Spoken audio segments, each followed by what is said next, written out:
யாத்திராகமம் 25ஆம் அதிகாரம். வசனம் 1.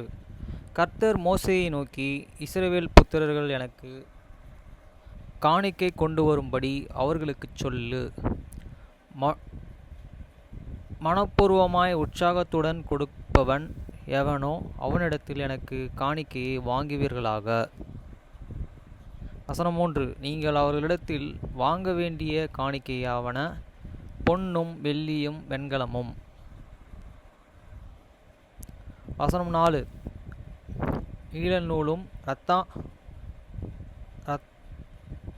இரத்தாம்பர நூலும் சிவப்பு நூலும் மெல்லிய பஞ்சு நூலும் வெள்ளப்பட்டுமாயிரும். வசனம் 5.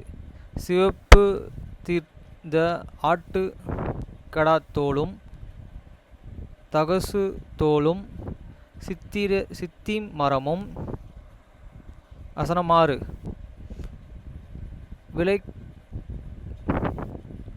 விளக்கெண்ணெயும் அபிஷேக தைலத்துக்கு பரிமள வர்க்கங்களும்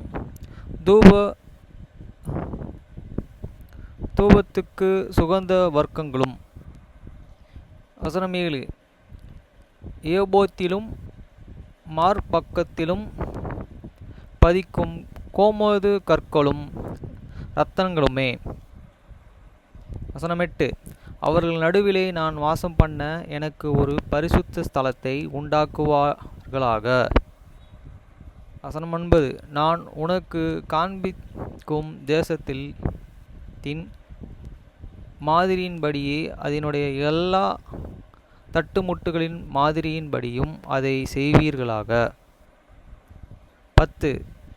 சித்தி மரத்தினால் ஒரு வெட்டியை பண்ண கடவார்கள். அதன் நீளம் 2.5 மூலமும் அதன் அகலம் 1.5 மூலமும் அதன் உயரம் 1.5 மூலமாயிருப்பதாக. 11. வசனம். அதை எங்கும் பசும்பொன் தகட்டால் மூடுவாயாக. நீ அதன் உட்புறத்தை வெளிப்புறத்தையும் அதனால் மூடி அதன் மேலே சுற்றிலும் பொன்னினாலே திறனையே உண்டாக்கி. வசனம் 12. அதற்கு 4 பொன் வளையங்களை வரப்பித்து அவைகளை அதன் 4 மூலங்களிலும் போட்டு ஒரு பக்கத்தில் 2 வளையங்களும் மறுபக்கத்தில் 2 வளையங்களும் இருக்கும்படி வைத்து. வசனம் 13. சித்தி மரத்தால் தண்டுகளை செய்து அவைகளையே பொன் தகட்டால் மூடி. 14. அந்த தகட்டுகளினால் பொட்டியை சுமக்கும்படி அவைகளையே பெட்டியின் பக்கங்களில் இருக்கும் வளையங்களிலே பாய்ச்சக் கடவாய். வசனம் 15. அந்த தகடுகள் பெட்டியிலிருந்து கழற்றப்படாமல் அதன் வளைவுகளிலே இருக்க வேண்டும். வசனம் 16. நான் உனக்கு கொடுக்கும் சாட்சி பிரமாணத்தை அந்த பெட்டியிலே வைப்பாயாக. வசனம் 17. பசும் பொன்னிலே கிருபாசனத்தை பண்ணுவாயாக. அது 2.5 முழு நீளமும் 1.5 முழு அகலமாய் இருக்க கடவுது. வசனம் 18. பொன்னினால் 2 கேருபீன்களை செய்வாயாக. அது பொன்னை தகடாய் அடித்து அவைகளை செய்து கிருபாசனத்தின் 2 ஓரங்களிலும் வைப்பாயாக. 19. வசனம். ஒரு புறத்து ஒரு ஓரத்தில் ஒரு கேருபீன்களையும் மற்றொரு ஓரத்தில் மற்றொரு கேருபீன்களையும் பண்ணி வை. அதன் கேருபீன்கள் கிருபாசனத்தின் 2 ஓரங்களிலும் அதனுடனே ஏக வேலையாய் இருக்கும்படி அவைகளை பண்ணு கடவாய். வசனம் 20. அந்த கேருபீன்கள் தங்கள் சட்டைகளையே உயர விரித்து தங்கள் சட்டைகளினாலே கிருபாசனத்தை மூடுகிறவைகளும் ஒன்றுக்கொன்று எதிர் முகம் உள்ளவைகளுமாய் இருக்க கடவது. கேருபீன்களின் முகங்கள் கிருபாசனத்தை நோக்குகிறவைகளாய் இருப்பதாக. வசனம் 21. நீ கிருபாசனத்தை பெட்டியின் மீதிலே வைத்து பெட்டிக்குள்ளே நான் உனக்கு கொடுக்கும் சாட்சி பிரமாணத்தை வைப்பாயாக. வசனம் 22. அங்கே நான் உன்னை சந்திப்பேன். கிருபாசனத்திலும் சாட்சி பெட்டியில் மேலும் நிற்கும் 2 கேருபீன்களின் நடுவிலே இருந்து நான் இஸ்ரவேலின் புத்திரர்களுக்காக உனக்கு கற்பிக்க போகிறவைகளை எல்லாம் உன்னுடனே சொல்லுவேன். வசனம் 23.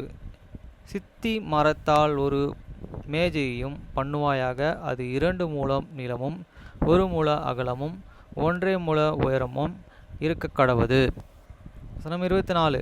அதை பசும்பொன் தகட்டால் மூடி சுற்றிலும் அதற்கு பொன்னினாலே திறனையை உண்டாக்கி.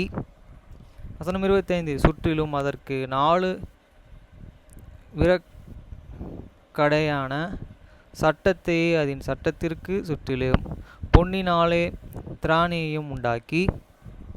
வசனம் 26. அதற்கு 4 பொன் வளையங்களை பண்ணி அவைகளை அதில் 4 கால்களுக்கு இருக்கும் 4 மூலைகளிலும் தைக்க கடவாய். வசனம் 27. அந்த வளையங்கள் மேஜையை சுமக்கும் தண்டுகளுக்கும் இடங்களில் இருக்கும்படி சட்டத்தின் அருகே இருக்க வேண்டும். வசனம் 28. அந்த தகடுகளை சித்தி மரத்தினால் செய்து அவைகளை பொன் தகட்டால் மூடு கடவாய். அவைகள் மேஜையின் சுமக்கப்பட வேண்டும். வசனம் 29. அதற்குரிய தகடுகளையும் தூப கரண்டிகளையும் கிண்ணங்களையும் பானபலி கரங்களையும் பண்ண கடவாய். அவைகளே பசும்பொன்னினாலே பண்ண கடவாய். வசனம் 30. மேஜையின் மேலே நிற்கும் என் சந்நிதியில் சமூகத்து அப்பங்களையும் வைக்க கடவாய். வசனம் 31. பசும்பொன்னினாலே ஒரு குத்து விளக்கையும் உண்டாக்குவாயாக. அது பொன்னினாலே அடிவேலையாய் செய்யப்பட வேண்டும். அதன் தண்டு கிளைகளும் முக்குகளும் பழங்களும் பூக்களும் பொன்னினாலே செய்யப்பட வேண்டும். வசனம் 32. 6 கிளைகள் அதன் பக்கங்களிலே விட வேண்டும். குத்து விளக்கில் 3 கிளைகள் அதன் ஒரு பக்கத்திலும் குத்து விளக்கில் 3 கிளைகள் அதன் மறுபக்கத்திலும் விட வேண்டும். வசனம் 33.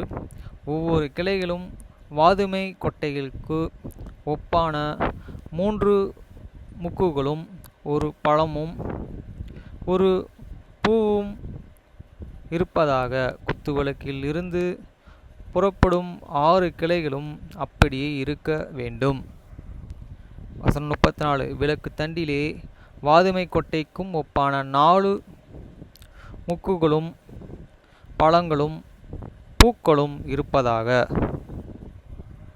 வசனம் 35. அதிலிருந்து புறப்படும் 2 கிளைகளின் கீழ் ஒரு பழமும் வேறு 2 கிளைகளின் கீழ் ஒரு பழமும் மற்றொரு 2 கிளைகளில் ஒரு பழமும் இருப்பதாக. விளக்கு தண்டிலிருந்து புறப்படும் 6 கிளைகளுக்கும் அப்படியே இருக்க வேண்டும். வசனம் 36. அவைகளின் பழங்களும் அவைகளின் கிளைகளும் பொன்னினாலே உண்டானவைகளாய் இருப்பதாக. அவைகளில் எல்லாம் தகடாய் அடித்து பசும்பொன்னினாலே செய்யப்பட்ட ஒரே வேலையாய் இருக்க வேண்டும். வசனம் 37. அதில் 7 அகல்களை செய்வாயாக.